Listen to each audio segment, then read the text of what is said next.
to Confetti All Around, a podcast hosted by Rooted in Reflection. My name is Cynthia Perez, and I'm your host. I'm really excited for our guest, author, comadre, mother, healer, and curandera. We have Robyn Moreno. She just wrote this beautiful book. I read it, and I was like, how can we get her on the podcast? And she graciously said yes.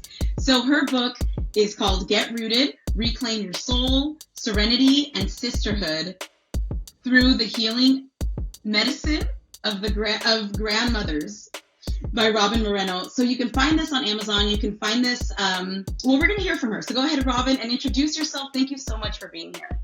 Oh my God, Cynthia, thank you so much for having me. And honestly, any podcast called Confetti All Around was like, yeah, I'm in. I don't know what we're going to talk about, but like confetti, we're in. So no, thank you so much. And I'm really excited to talk about Get Rooted because it's been a journey in so many ways. It's an actual journey in the book. It's been a journey to write it. These last years have been a journey for all of us. And one will continue to take again and again. And so I'm just honored to be here. So thank you.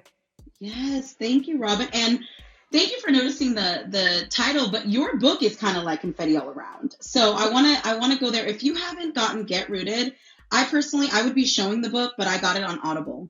And I love Audible. And yes, there it is, Get Rooted by Robyn Moreno. It's such a beautiful cover, Robyn. Where are you in that, by the way? So this is really beautiful. And for people that have read the book, so much of like the backdrop of the book is nature. Nature, so it's so fundamental to my healing. And I'm lucky enough to live in upstate New York. It's the Hudson Valley of New York. And so the cover of the book is actually 10 minutes from my house. So I'm really lucky enough to be able to access this much nature. And so my publisher wanted me on the book cover. And I don't know what they wanted. And I was like, no, I don't want to be on the cover. I just didn't feel like I'm not sure what they were imagining, but I just didn't see myself on it somehow. I wanted everyone to see themselves, really, to be honest with you. Like, healing is in the collective. And I wanted everyone to be able to reflect themselves back. And so we end up taking a bunch of pictures and I think it was more like an author photo, but I just happened to do this. And I'm basically walking through a field of mugwort.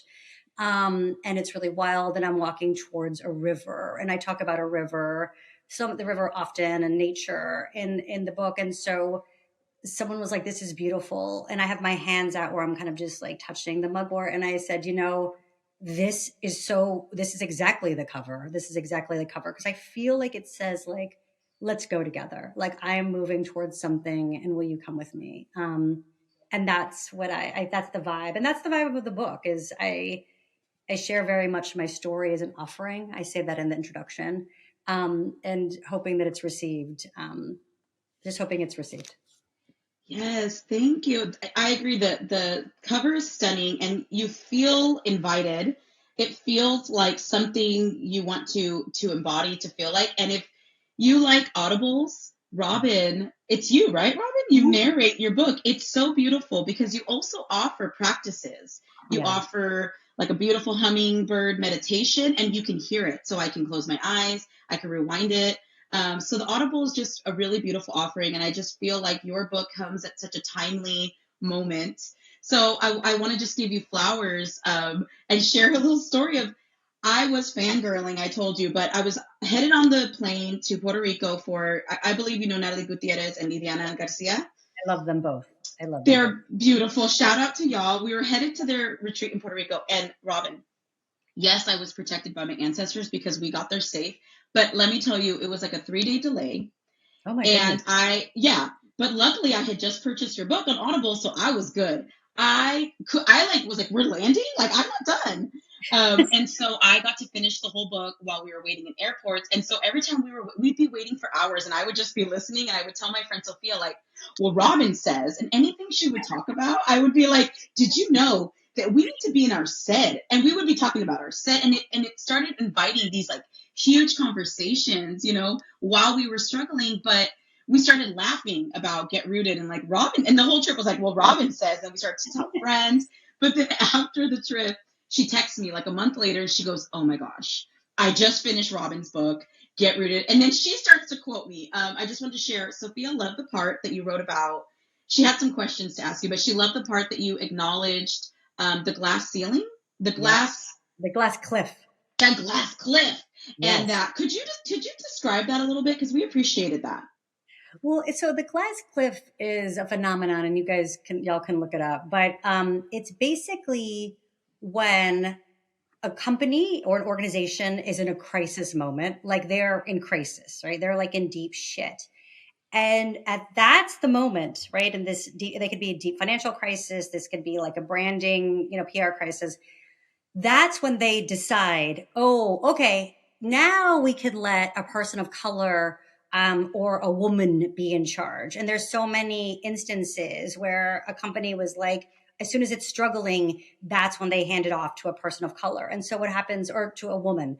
And so what happens, I could speak for myself, is you are excited to finally be in a leadership position, right? You're like, okay, great. Right? You're like, too often, Latinas, Latine are still like, I don't know why it's always 4%, but it's like, we're like 4% in boardrooms. We're 4% on screen. We're like 4% or less of lawyers. Like, it's completely lack of representation. And so you're like, okay, great. I'm going to get my shot. I'm going to be able to lead. I'm going to get to do this. And yet what studies find, and what I found, is that you don't get to lead at all. You have to just put out fires. Like, literally, you don't get to lead, you don't get to implement, you don't get to envision and execute. You're literally just cleaning up a mess. Right. I love that you go into the book starting with your career. And I think for a lot of people, we might just look at your book and we just think, success. Look at her. She had all these great jobs and now she has a book. Like, of course she gets a book. This jealousy feeling can come. And then in your book, you explain these terms and what you've been through. And I think it's so important for us to name it, because we're living through it in jobs. But HR is not going to tell us what this is called. So your book is so important to Latinos, Latines, to really see ourselves in the boardroom in the next step of our life. But I also love how you talk a lot about curanderismo and what it's not and what it is. So I want to get into that in this conversation, but I also first want to acknowledge your ancestors who were a part of this project with you, your vulnerability to share your ancestral wisdom with grace. You don't have to. That is something, I mean, I know that when it calls, it feels like something you have to share, right? Because it's so beyond you, but you really allowed yourself to live fully for yourself. You went through the fire, you went through the shadows, and then you shared it with us. And then you add some beautiful Mexica wisdom. And I just feel like I recommend your book to clients, because I feel like it's this mothering that we needed. It's all of these collective terms and histories, and you put it into one book, and you talk about your own spiritual process. Robyn, I asked you, is this a memoir? And you called it, what did you call it? Well, it's traditionally called a prescriptive memoir, because it actually is two things, which is doubly as hard. And initially, I thought that this book was going to be more like a self-help book, like more like exercises and practices and prompts. But once I started writing it, like, my own story just came gushing out of me. And I think very much, I couldn't get to a practice without telling you how I got to that practice, or what that practice means to me, or the context of the practice. You know what I mean? And so I couldn't tell you, or it makes it more important. So when you get to something that is like the hummingbird meditation, which is about sitting in the sun and like feeding your tonali energy and listening to your heart and having that will, right, of the warrior, you have to see where I didn't have it, where I didn't follow my heart, where I didn't have the will of the warrior. You know what I mean? Or I felt really helpless or traumatized. And so it makes it so much more meaningful when you're able to get there. You know what I mean? And that's what people, I think, want. Like, I have always been a storyteller. And oftentimes, as I walk this path of curanderismo, which is, my great grandmother was a curandera, I often ask myself, like, so what are my dones? Like, what's in my medicine bag? Like, what do I have to offer? And, you were talking a little bit about like jealousy or envidia earlier. Like, sometimes I had that. Like I could see other people, their gifts so clearly, especially specifically my own great grandmother was so gifted. She was like a yerbera. She was like a sobadora. She was like an espiritualista. She was so gifted. And so I just felt so small and was like, what do I have to give? And part of the book and everyone's journey is I realized that, and it's always so obvious, but you don't know, is that my gifts are what I had been doing. I'm a storyteller. I'm a cuentista. I'm a cantadora. That is my gift. But I didn't see it because I thought it had to look another way. It had to look like this. And so very much I speak through story. I identify through story. I want to know people's stories because that's my don. And so that's why the book ended up being a memoir. Because it had to be a story. I had to tell you, I had to invite you in and be like, I have a lot to share and I want to share, but I first got to tell you how I got here, or it's not going to make any sense. Like the medicina is in the journey as much as in the practice. Wow, the medicina is in the journey as much as in the practice. Ah, that's beautiful, Robyn. And I just want to ask you, as you're telling all this, I'm seeing it. What was little Robyn like as a storyteller? What were you like as a child when you tried to tell people what kind of adventures you just had to play? Because I can imagine you were fascinating. I have to say, I was really always a storyteller. I was more of a reader when I was a kid, and I think that they tend to go hand in hand. Like I was always a voracious reader. I was always like, we lived in like kind of a small house for our family, so I was always trying to find room. So like I'd always like lock myself in the bathroom or be outside, which is why I think I love nature because now outside was like another room. I lived in Texas, and so outside could be another room. But I was always daydreaming too. I was a big daydreamer. So I don't know if people really value daydreaming, but we fill our time so much that we don't give ourselves the luxury of daydreaming.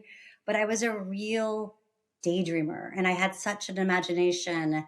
And I would tell like my mom and my dad these stories, and I think they just loved it. Like they loved the entertainment and they loved like the detail and the build up and the like characters. And I love that too. Like whenever my kids and when I put them to bed, and they're a little older now, but I used to make up stories to put them to sleep.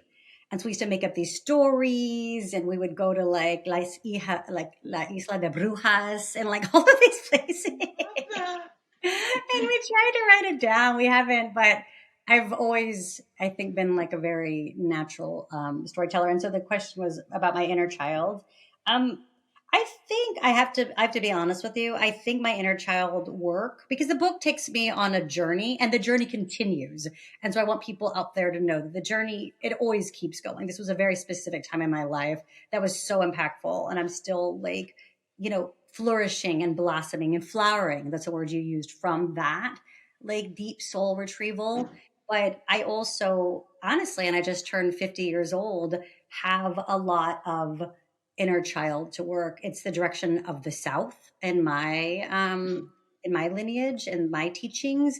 The North is the place of the ancestors, and the South is the place of children. It's the belief of the child, and it's the will of the warrior. And it's one of the directions that I visit the least. Like I love the North. And Elena Avila, who is a famous curandera, always talks about how people want to go to the North. They love the North.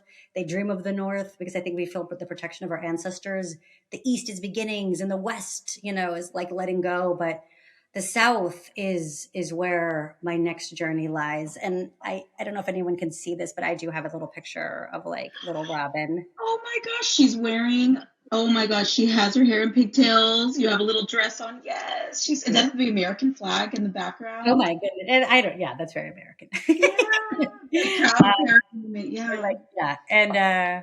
Yeah. So and I know that's the kind of work that you do, but I think part of the soul retrieval is always going back to the different parts where you've left yourself, right? And I think when people, and you can tell me your opinion, because I know this is the work that you sort of, I guess, specialize in, but I often thought that my inner child was that picture I just showed you, which was Robyn with pigtails when she's like 3, 4, 5.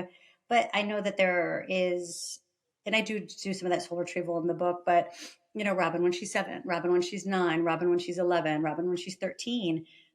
Robyn when she's 15, and I know you talk about doing inner teenager work, but that is an ongoing process for me, to tap Yeah. in and bring those Robins back with me. But I see our work uniting. When I was doing this work, Robyn, I've been in the South. Going to the North, don't ask me. I get goosebumps. I used to be like, I don't want to know. When these guys don't show me anything, not Yeah. me. I'm scared. And now I'm like, I told you, I'm like, what did you say? I'm listening. But I Yeah. believe in my mission. This is like, I think I found what I'm supposed to do in this life. In my purpose is to explain how inner child work is ancestral work. Yeah. Our inner child needs the guidance and the love of our protective ancestors, of our Mhm. benevolent ancestors. And we can find that by doing things like your book talks about, being in our stead, finding ourselves, allowing that, being in nature. So everything you talk about is inner child work. I just want to highlight that. And so Mhm. in reading it, I can kind of imagine you. And then I love the reminders that you give us through your own cuentos, Mhm. not to carry other people's shit. Now, Yeah. that is inner child stuff. I want to talk about that a Yes. little bit Yes. because, so often our inner child thinks like, well, I have to be good and I have to keep doing it. But that is actually not healing. And Yeah. we don't heal with others through codependency. You talk Yeah. about staying with your own shit. Yeah. And I want to quote you, but I know that I would feel like, man, I'm I'm learning about curanderismo. I have a lineage of curanderismo, but like, what if I'm not well? And Mm. so I realize now that when you are taking care of yourself, you now can become a clear channel to sit with people. But Yeah. if you're full of your own stuff and your own Mhm. perceptions, so one thing that you say, and I love this quote, and I want to ask you more about putting people's shit down, but you say people are our mirrors. Yeah. Before you can help anyone else, you have to focus on your own limpia, your own Mhm. healing. Don't abandon yourself. Get rooted, Mija. So Mm. tell me a little bit about realizing when, you pick up other people's shit and how to work through putting that down. Well, oh my God. So this is something that would take us, like, we can spend a Right. series of conversations on, but I'll just, I have sisters. I love my sisters. We're very close. We've been close. I mean, we're close. And, our father died when I was young. We were different ages. We were like 7, 10, 13, and 19. I was 13, which is it's a number of transformation. And my father died very quickly. He had pancreatic cancer. His diagnosis to death was 260 days. And that was my gran susto. It was a shock. And it also, there was like compounded, I guess, trauma. And again, I don't know if these are the right words, these are sort of psychological terms, You but what said I can great. say is that there was that trauma, but then we had to move, and then we lost a house. Like, it was like, it just, like, the hits kept coming. And so what I think the consequence of that, and I don't know, my family had always been this way, is we got very close. Like I think we were scared to lose each other. You know what I mean? Like, we were like survivors of a war or something. We're like, we just got very close, and I had to take care of my little sisters because my mom had to work so much because she had 4 kids and she was only 40 years old. And so I had such a, like, maternal role, and I'm sure that there are psychological terms like a parentified child and all this stuff. Mhm. But as I struggled and I grew up, and my sisters, and they struggled and they grew up, like, our struggles intertwined. And it would hurt me. Like, anyone out there who's listening who has someone in their life that is struggling with mental health issues, with substance use disorder, it fucking sucks. It's painful. It's so painful. It's painful to witness. It's painful. Like, you feel helpless. You want to help. You think I'm in, like, it's like, I want to give up. Like, it's like a whole range of emotions. Right. So as I'm going through my healing, I kept, like, fixating on, like, my sisters and their struggles, and they had a lot of struggles, and it was hurting me. And I kept talking about it, and what if they could do this, and I'm gonna send them here, and I'm gonna, like, a lot of time and a lot of energy and a lot of resources. And my spiritual teacher, I was doing it so much that I was actually ignoring my own health. And so the point in the book is that I was really overdue on all of my health stuff because I've been such a busy #mom boss that I hadn't gone to the doctor in, like, years, which is very scary. And people need to go to the doctor. So I hadn't got, like, a mammogram. I hadn't got, like, I don't, like, my cholesterol checked, like, all the things, right? So when I went to get a mammogram, I had to get a biopsy. And it was terrifying because my dad died of cancer. I was like, all this susto was coming up. So I was talking it over with my spiritual teacher, and she was just so mad. She couldn't help herself. And she's like very wise and, I don't, but she talks real. She's real. That's why she's my teacher. She's from like, you know what I mean? Like, she's just real, she's whatever. And she was like, quédate con lo tuyo. Quédate con lo tuyo. You got to stay with your own shit. That's enough. I'm sick of your sisters. I'm sick of this. I'm sick of that. I'm sick of, ¿quién sabe qué? Like, you are consciously and unconsciously and aggressively ignoring yourself. Like, it's purposeful at this point, the level of your own ignoring. Okay. And if they're your mirrors, then guess what? You're not responsible for them. They're like 40 years old and you're a little powerless. I'm so sorry. I know you're trying to control because that's your susto response. If I can control this shit, bad things won't happen to us. And so but stop. Yeah. Yeah. Okay. Take care of your health. Take care of yourself. Stay with your shit. Get rooted. Clean up your mess. Stay with you. That's what you really can do. And that's what you're supposed to do. And so I was like, okay. I don't know how to describe it. Like, I just got really calm in the body. And I was like, there's something that cut through all of that, like the guilt and the shame and the survivor's guilt and the like mania that I got to fix this. I got to control it. And if I can build the walls, nothing will happen to us again, but I can't. What I'm doing is probably building a wall between us because nobody wants that. When people are coming at you, not being with you, right? And also I'm building a wall around myself because I was really hurting. I was really in bad shape. And so this was all almost like a weird addiction, It was like, and I'm using that word purposefully, where I had to really sit with what I could do, what I couldn't. And I had to look at myself, and it's the hardest thing to do. And it comes like it's pretty late in the book where you think you're doing the work and you think you're doing the work. And then, when the work shows up, because in this case, it was really fucking hard.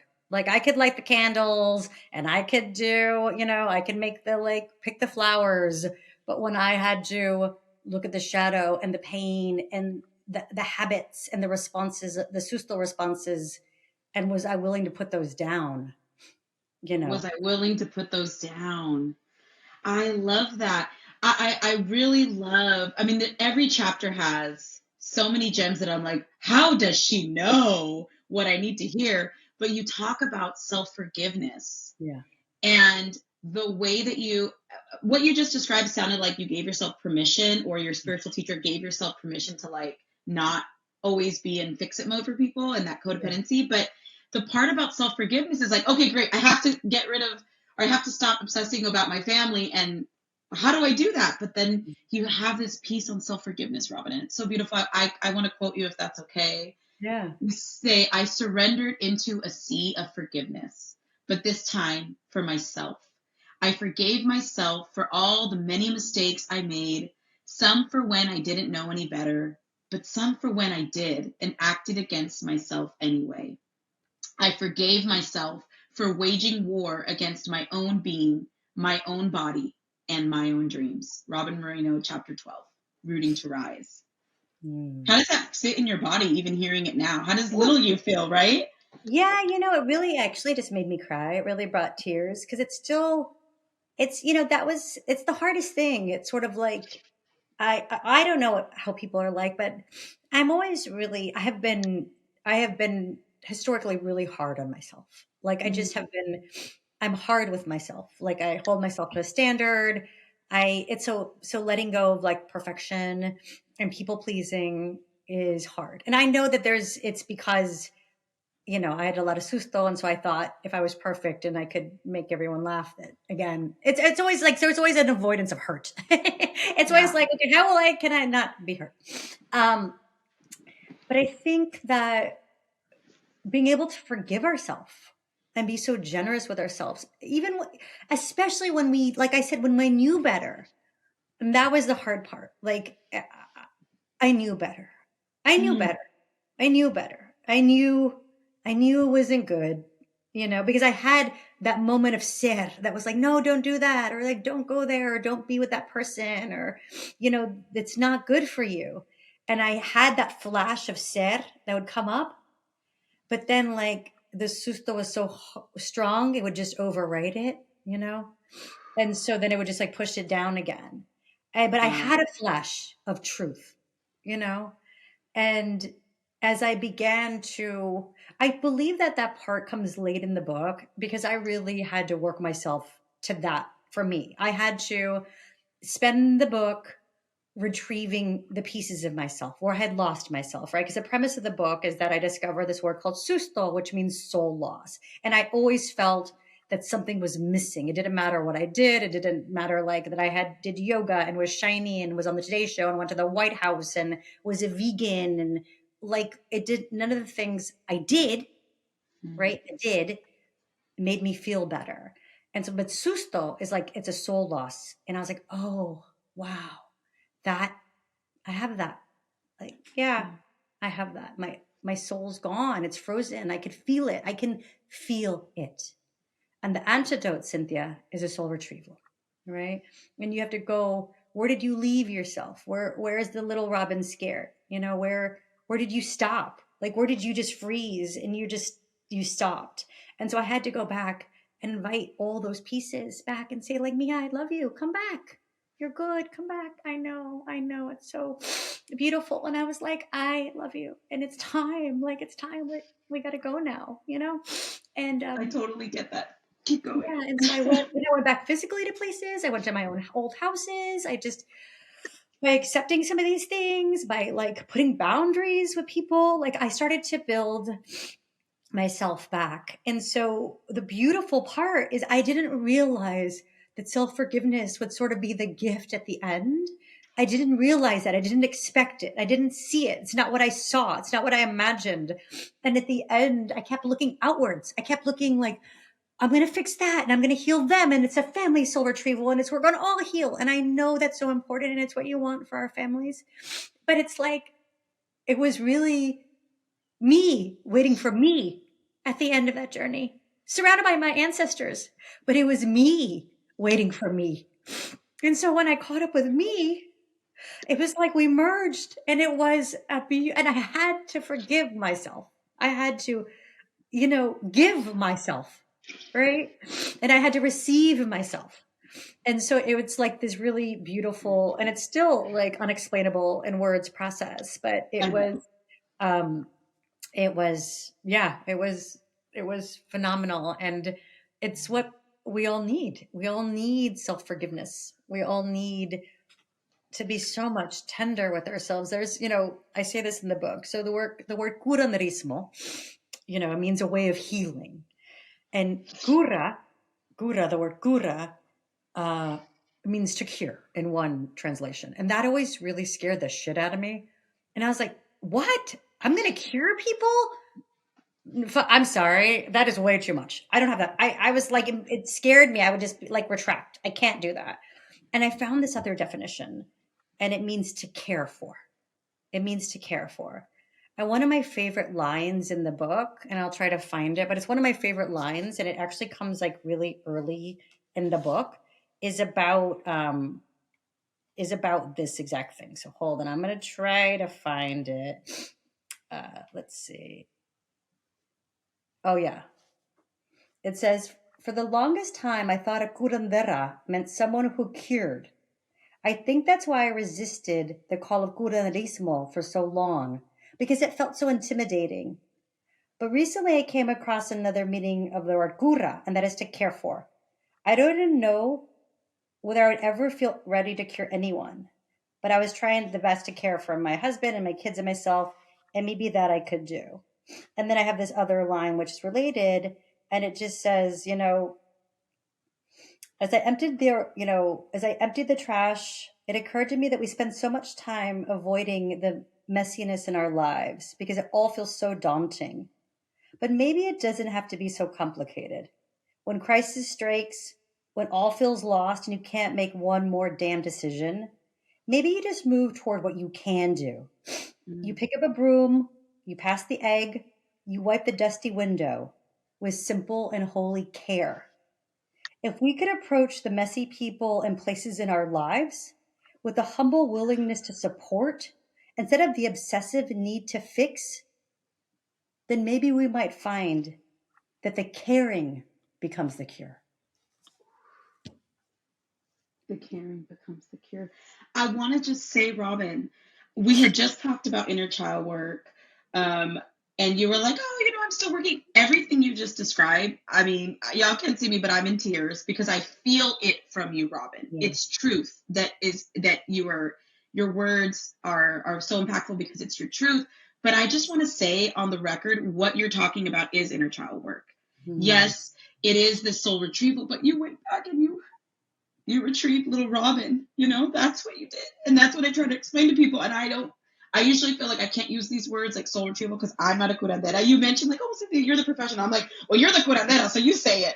But we're kind of talking about the same thing of welcoming that part of us and wherever they are and all the parts, all the ages, and loving on them. And reparenting is self-forgiveness. So thank you for that beautiful story. I want to ask you more about SED, but I just want to cap this part of it by another quote of you because your words are so beautiful. You say, and this is something I wrote down because I'm going to transfer this into my own kind of affirmations. You say, I forgave myself for losing my way again and again. I forgave myself for ignoring myself, for ignoring my sin. It's almost like that shame we feel when we ignore the good parts of us or the discretion. Could you tell us a little bit more about what is the discernment between listening to your susto and SED? And did we pick up susto from our parents? Is this intergenerational? Yeah, we definitely pick up susto from our parents.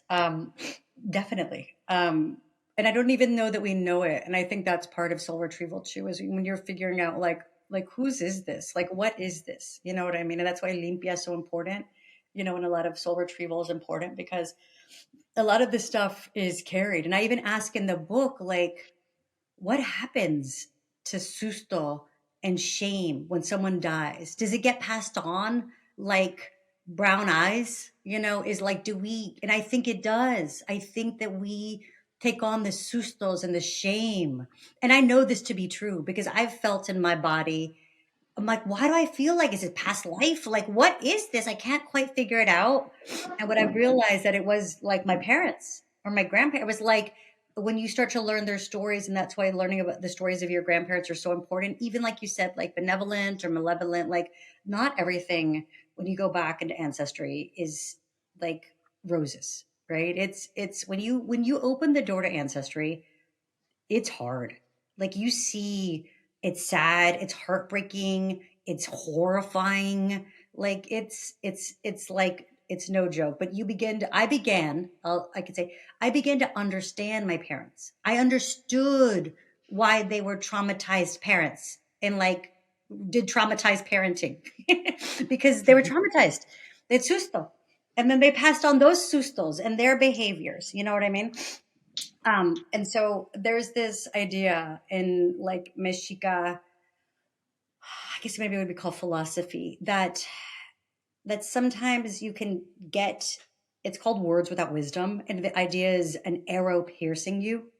You're being pierced by an arrow.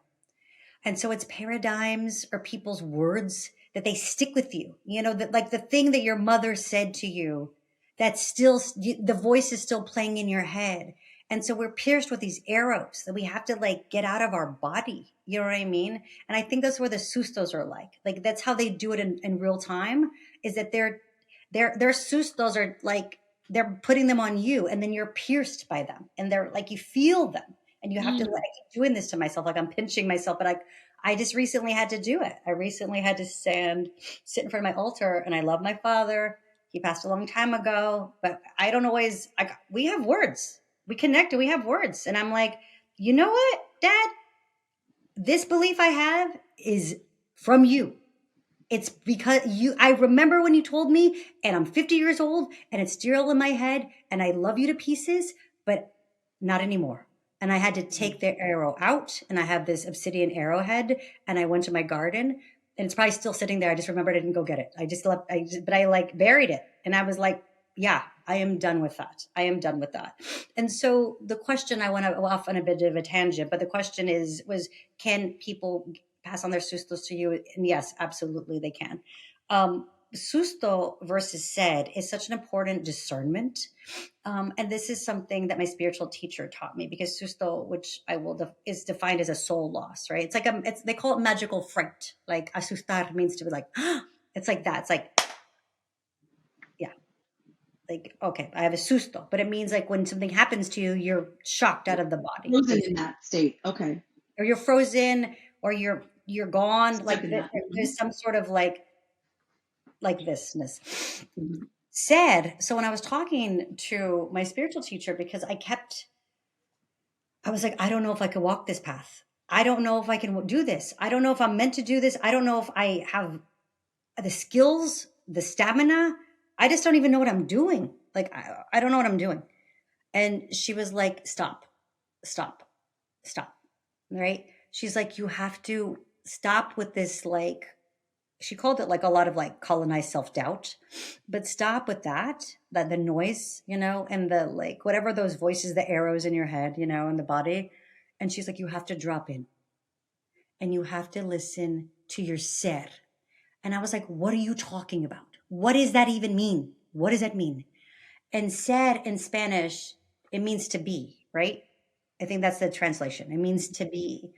And it's so interesting because I'm always doing. We do, right?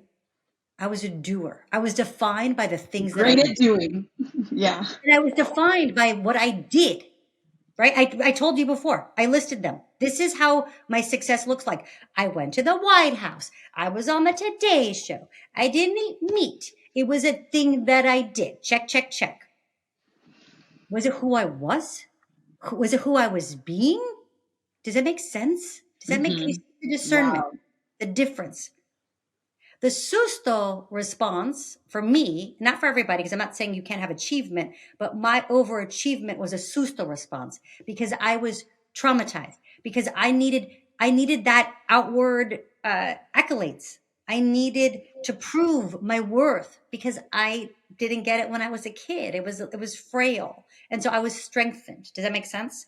And so the ser is different. And the ser, my teacher defines it as who you are without your sustos, right? This is who you are without the hurts. This is just who you are. This is just your essence, right? This is your pure, like, just unhurtedness, if that's the right word. I really, I'm for people defining what ser means to them, because I think it might mean different things to different people. And so you might have a definition. And sometimes, and I say this in the book, and I'm a woman of words. I talk a lot. I've been talking the whole time. I could talk for you, and I love it. And I write, right? Like I'm a word person. But ser is almost beyond words. It's the place beyond words. It's that place that you go to, right?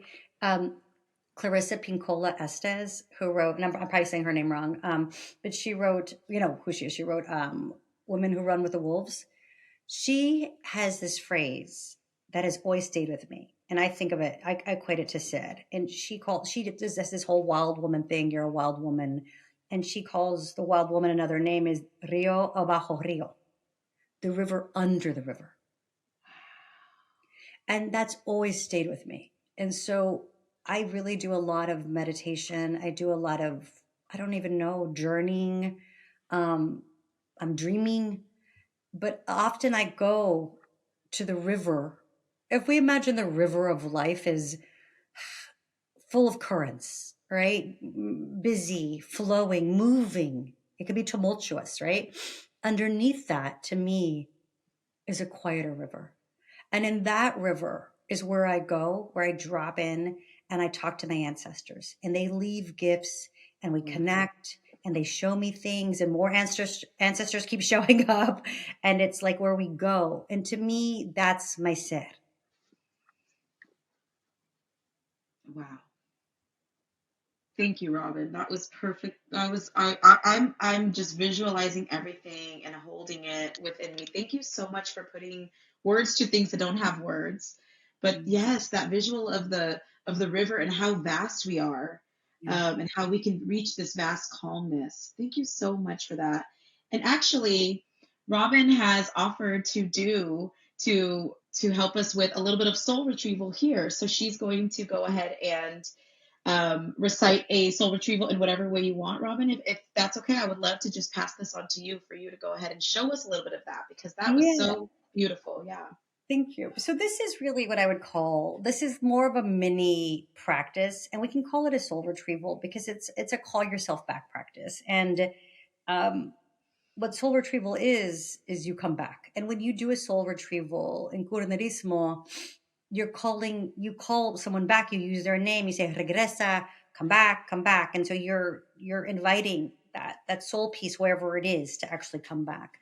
This is a little bit more of a daily practice, but I think it's important because I think we can lose ourselves in many ways, right? Like throughout the day. And you could be stuck in a conversation. You could be ruminating in a relationship that's ended. You could be ruminating about something you wish you said to somebody, but you didn't say because you forgot the words, but now you wish and you went back and you're still like, or you can be even in the future. And I don't think there's necessarily anything wrong with that, but it's like you're kind of like imagining. And what you're doing is what's happening is when you're in the past or the future, you're not here. And so you're not here, right? And so there's like a lot of little Cynthias running around, not here in the body. And it's important for us to be here, to all have your full attention as much as you can, to be here. So then you can make actions from this moment. Because as we know, this moment is where you can do things, right? This is where we have, I guess, our power, right? Like we can like have agency in the moment. And so I just feel like the more we can be here, we can make better decisions. We could just be aware. Like you can pull out, and be like, okay, wow, there's people around me. There's something going on. And so the practice I'll take y'all into right now is a call yourself back practice that you can do anytime. You can do it at the end of the night. It's in the book. And I always think like, I don't know, for some reason, like before you go to bed, like if you just call yourself throughout the day, like I'm not at the grocery store where that person cut in front of me with their cart, or like just bring yourself back so that you're there, and then it's a body scan and we'll end up in a rooting place. And so you can hear, everyone can hear me, okay? Right? Okay, so wherever you're sitting, I'll just invite you to soften your gaze or close your eyes if that feels comfortable to you. And we'll begin to deepen our breathing and really drop into that deep breath that brings us into the body. We can inhale another time, a big inhale, and fully exhale.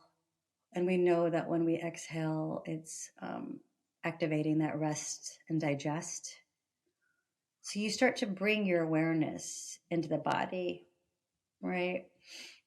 And so many times we're in our head, with anxiety and worries. It's in the head, but as we breathe, we bring it down and we bring ourselves into the body. And so I'm going to start by just calling you back. Wherever you're listening to this, wherever you're sitting or laying, you might be in your car, I call you back. From all time, from all space, from all situation, from all place, I call you back. Come back. Come back. And you can say your own name to yourself, right? So you can say, come back, Cynthia. Come back. Come back, Cynthia. And you say it firmly, nicely, but firmly. Come back. Come back. Come back, Robyn. Come back.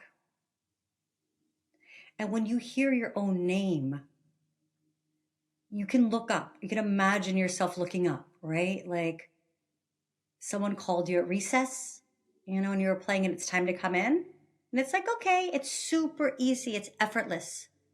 You're like, okay, you come back.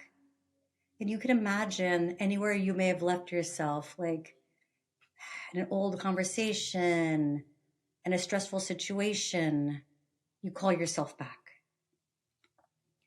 In a few months, where am I going to be? What am I going to do? I know it's beautiful, but come back. And you imagine all the pieces coming back like a magnet. They know where to go. It's effortless.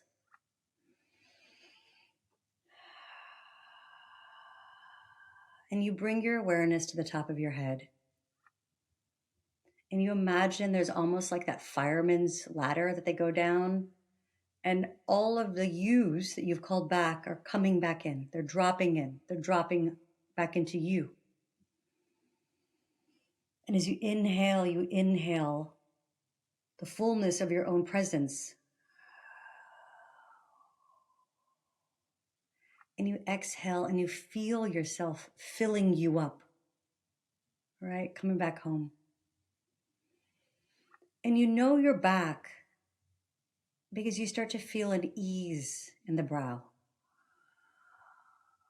Right? Any tensions, any anxieties, they're swept away, moved aside by your own presence, just like shoo, shoo, shoo, shoo. And as you continue inhaling and exhaling, filling yourself out, your own wholeness, you drop into more of an inner vision where you're guided by your own ser, your own true knowing. And you begin to feel a relaxation in the tongue so you can speak your truth. Or maybe be quiet if that's what you feel like doing, right? Maybe we don't have to talk. Maybe it's beyond words. Maybe it's time to listen. And so we bring the awareness to our ears and begin to hear our own breath. That's almost like our cleansing tool. We feel an unclenching of the jaw. And that river of breath, it flows down the neck and across the shoulders. You can maybe lift them up and release them. And it's just like everything that is tight softens, like ice to water. And you inhale, and that river of breath, your own presence, cascades down the heart center. And it softens any tightness. And it caresses any sadness. And it fills in all those cracks and crevices. And it flows down the back body, down the shoulder blades, and down the side body. And it continues cascading over the solar plexus, the seat of our will, and down on our belly, the place of our creativity, and down the middle of our back that we used to stand and to twist. But now we can relax and find ease. And as these rivers of breath flow on the side body, they move around to the front and everything meets the rivers of breath meet. And it meets in a place of recognition where you see you. Because you've come back home. And you can see yourself. And it's so beautiful. And you welcome yourself. And there's more of a release because things are moving aside. And you feel a joy. And maybe you're even crying, but you feel the ease of coming home, like putting the pieces of the puzzle back to reveal the truth of you. And in that ease and in that joy of completion, of integration, we move down the legs and the joints of the knees, the shins and the ankles, the heels and the soles and the tops of the feet, and out through the toes, and moving into Mother Earth Donancing. And we can imagine our toes spreading as roots, as we root into the cool earth below, always waiting, always nourishing, always holding, always rooting. And as we inhale, we take in everything that we need, and it goes where it's supposed to go. You don't even have to think about it. It could be in the back, in the heart center, and the ease of the brow, and an unclenching of the belly. As you exhale, you release and you let it go. And you inhale and you receive, because we know how to do that. And we feel the chest open and expansion, and we receive our own breath, our own beauty, our own truth, our own light.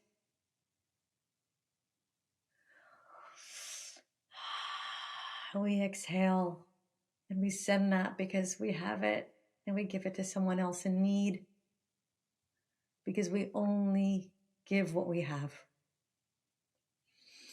And we move in that beautiful inhalation and expansion, and exhale and reciprocity. And we move in rhythm and in balance. And we can come back here again and again and again. We can place our hands over our hearts, bow our heads, and thank ourselves for coming back home.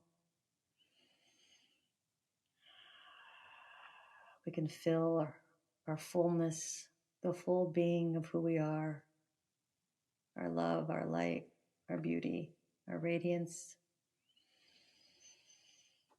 our sad. And we can flutter the eyes open, come back to where we are. And now we're here. That's it. We're just here. Just us two. Just us. Thank you so much. I am emotional. I'm crying. Robyn, that was so beautiful. And that really is so much of this inner child work, this putting all the parts back together, how you brought me all back. You called my spirit. And what I saw, we're going to end this right now, but what I saw was all of my little parts, all of my ages sitting at a dining room table, waiting for big me. And it was like the way that I feed my kids, but it was all of my ages, 20, 17, 13, little, like hasta chiquita. And then I was just like walking in the room in my set, in my glow. And I sat down at my recliner, which is like where I do a lot of my inner work. And they all just kind of jumped, like beamed into me. And we were just sitting there. So thank you, Robyn, so much for the work you do. Continue to do. Your book is going to live on, for generations. And hopefully we just carry this work with us and we share about it. So Robyn, this is the last question I ask everybody, and I have to ask you. Sure. You do this beautiful legacy work. You are who you are for your family and for yourself. But when you are no longer with us in 200 years and your descendants talk about you and create an altar for you, what do you hope they speak of when they think of Robyn Moreno, and what would we bring you as an offering? What offering would you like at your altar? Oh my goodness. Oh, that made me cry. I love that. I hope they can see themselves. I hope that when they put me on the altar, when they have my picture, that they can see themselves, that me being me and allowing myself to be fully me gave them life. gave them permission to be exactly who they were, right? And that they can see, my mom said that to me once. She was looking at the pictures of my children and she started crying and she said, I'm in there. I'm in there. I'm in there. And we are. And so I hope that they can see themselves and always have, know how to find their way home, that they feel rooted, that they know who they are, right? Exactly as they are. They don't have to change. They're exactly as they are. And offering that someone could bring me if I was sitting on I love this. I'm imagining myself. I really would love flowers because I love flowers. I guess I would just love you to come visit me. The ancestors really want us to sit with them and not just do that, SOS pop in, which I do, I'm in trouble, help me, I'm out, thank you. Or bye, how you doing? Hey, good to see you, love you. Okay, catch you later. But a continued everyday cafecito. I love coffee, maybe some chocolate because I have a sweet tooth. But I think that if you could give me your presence, right? And maybe I would give them back their presence. And then it's a present, right? So look at that. Nobody's ever said what you give back. What a beautiful Robyn. You are a living ancestor right now. You are here to guide us so that, we are in our set. And thank you so much for what you do. I know it's your journey, but you share it with us. So giving of you. So thank you so much. Where can we find you? Where can we buy your book? Thank you so much because this is such a beautiful space. This is such a beautiful platica. Thank you for taking the time. I mean, this takes your time, your time it's a beautiful currency. So thank you. And thank you for allowing me to share because, I always say this, but a gift is a gift if it's shared. If it's just a gift I'm holding, I mean, is it a gift, right? The activation comes in the sharing. And even though I had so much nervousness about sharing such raw truths about myself, I knew that in the same way that I could not heal if I was hiding, I knew I couldn't heal if I was hiding from myself, which, talked about con lo tuyo, I had to look at myself. I can't help or care for if I'm hiding either. And so thank you for the platica. And you can find me, I feel like if you go to robynmoreno.com, I have a newsletter. And I feel like that's my favorite way to talk to people because it's longer form. We are starting the podcast. We have a Get Rooted podcast that is starting at the top of the year. I'm so excited. I know. And that's going to be just being more like in platica and conversations. You can buy the book everywhere books are sold, Amazon, Bookshop, indie booksellers. Audible. Yeah. And thank you for saying that because the Audible, I recorded it and people love it. I'm getting such good feedback because it's me telling my story. So it feels like this, but longer version. So if you like the written word, it's in a book, it's Audible, it's in Kindle, it's in all the ways. I have a retreat coming up with a great group of people. I love being in the community. So a beautiful storyteller named Mija Wilson and these beautiful women that they're called the Two Sarahs and it's called The Art of Self-Worth. And that's going to be in January of 2024 in Costa Rica, which I've never been and I'm so excited. And then every year I lead a Get Rooted retreat up where I live in the Hudson Valley of New York. But I'm telling people now so they could maybe make the trip. It's absolutely stunning. It's always the last weekend in August. It's a really beautiful time as we transition from summer to fall. And it's just really it's a very it's in nature. There's acres and acres of, we hike, we go to a grandmother tree, we sit in circle, and it's really about community. We could have talked a long time, but community is everything. It's one of the paths to rootedness. It's what keeps me rooted is people. I can't do any of this alone. I haven't been doing it alone. I have teachers and ancestors. I cannot claim anything. And so wherever we can be community and be supportive of each other, let's do it. So many options. Yes. And you might find me at that August retreat. That sounds lovely. So thank you so much, Robyn. Yes, thank you so much for your gifts and your presence, and I just wish you this rest this week, and thank you everyone for listening. I'm emotional. I'm done. I'm gonna go be with myself now. That was so much. Thank you, Robyn. And this is another episode of Confetti All Around. Thank you for listening.